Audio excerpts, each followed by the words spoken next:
عرفے کا روزہ کب رکھنا چاہیے؟ صرف 9 تاریخ کو رکھنا ہے۔ عرفے کا روزہ ایک ہے، دو نہیں۔ بہت سارے لوگ جو احتیاط کے نام سے کہتے نہیں، ہو سکتا ہے چونکہ 8 کو یہاں رکھیں گے، حجاج کرام عرفات کے میدان میں ہوں گے تو ہم لوگ یہاں روزہ رکھیں گے تبھی تو یہ فضیلت ملے گی۔ بھائی عرفے کا ایک روزہ، دو نہیں۔ جب آپ اگر منگل کے دن رکھیں گے تو بھلا بتائیے اس دن کون سی نیت کریں گے؟ اس کے بعد مطلب 9 تاریخ کو رکھیں گے تو اس دن کون سی نیت کریں گے؟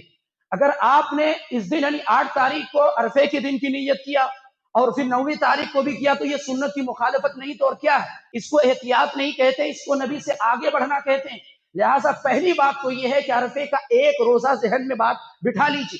9 ذی الحجہ کا روزہ یعنی بدھ کے دن ہمیں انشاءاللہ العزیز روزہ رکھنا ہے۔ جتنی بھی عبادتیں ہماری شریعت کے اندر، جن عبادتوں کو اللہ رب العالمین نے وقت کے ساتھ جوڑا ہے، کسی جگہ کے ساتھ نہیں جوڑا ہے، تو مجھے اور آپ کو ان عبادتوں کو وقت کے ساتھ جوڑ کر کے ہی انجام دینا ہے۔ ایسا نہیں کہ ہم اپنی جانب سے جگہ کے ساتھ خاص کر دیں۔ ان ممالک والے کیا کریں گے جو لوگ سعودی عرب سے بھی 9 گھنٹے آگے، نیوزی لینڈ کے بارے میں آتا کہ 8 گھنٹے 9 گھنٹے سعودی عرب سے بھی آگے، وہ لوگ کب روزہ رکھیں گے؟ تو جو علماء کہتے ہیں کہ بھائی 2 دن کا رکھ لو یا 8 تاریخ کو رکھ لو، وہاں کے اعتبار سے وہ کہتے ہیں کہ قربانی کے دن ان کے لیے معاف ہے۔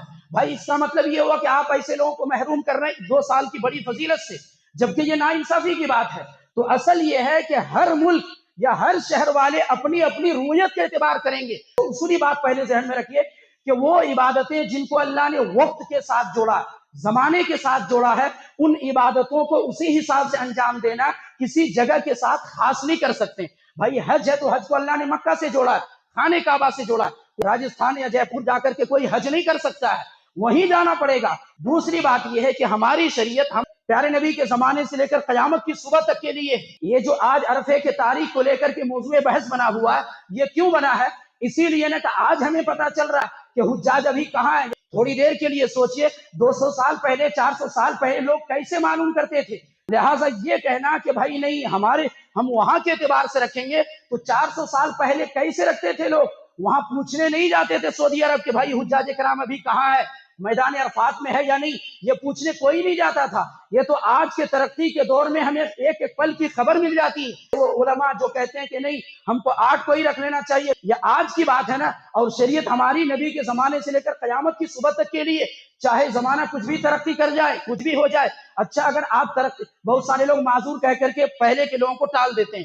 آج بھی کچھ ایسے علاقے ہیں یا جیل میں جن نوجوانوں کے پاس موبائل نہیں، انٹرنیٹ کا کوئی سویدھا، کوئی جو ہے وسیلہ نہیں، وہ کیسے معلوم کریں گے؟ تو کیا وہ اس روزے کی فضیلت سے محروم رہیں گے؟ اگر آپ اس طرح کی باتیں کریں گے تو گویا کہ ایسے لوگوں کو محروم کرنا پڑے گا۔ تو لہٰذا بلا کسی جو ہے بحث بازی کیے سیدھے مجھے اور آپ کو عرفے کا روزہ رکھنا ہے تو یعنی 9 تاریخ کا ہی رکھنا ہے۔ باقی آپ نفلی روزے سمجھ کے رکھیے، لیکن عرفے کی نیت کر کے 2 روزہ رکھنے کی اجازت نہیں ہے۔ احتیاط کے نام سے بھی رکھنا درست نہیں ہے۔ یہ عرفے کے روزے سے متعلق چند باتیں ہیں۔ ایک اور بات کہنا چاہوں گا وہ یہ ہے، اگر آپ وقوف عرفات سے عرفے کے روزے کو جوڑتے ہیں، جو لوگ حج کر کے آ گئے ہیں یا جو لوگ گئے ہیں، کب جاتے ہیں میدان عرفات؟ زوال کے بعد سے لے کر کے غروب شمس تک وہاں رہتے ہیں۔ کیا اتنی ہی دیر کا روزہ ہوتا ہے؟ کیا اہل مکہ اس دن کیا آدھے دن کا روزہ رکھتے ہیں؟ بھائی مطلب عجیب و غریب معاملہ ہے۔ لہٰذا اپنے ملک کا اعتبار کیا جائے گا، وہ یہ نہیں دیکھا جائے گا کہ حجاج کرام ابھی کہاں ہے۔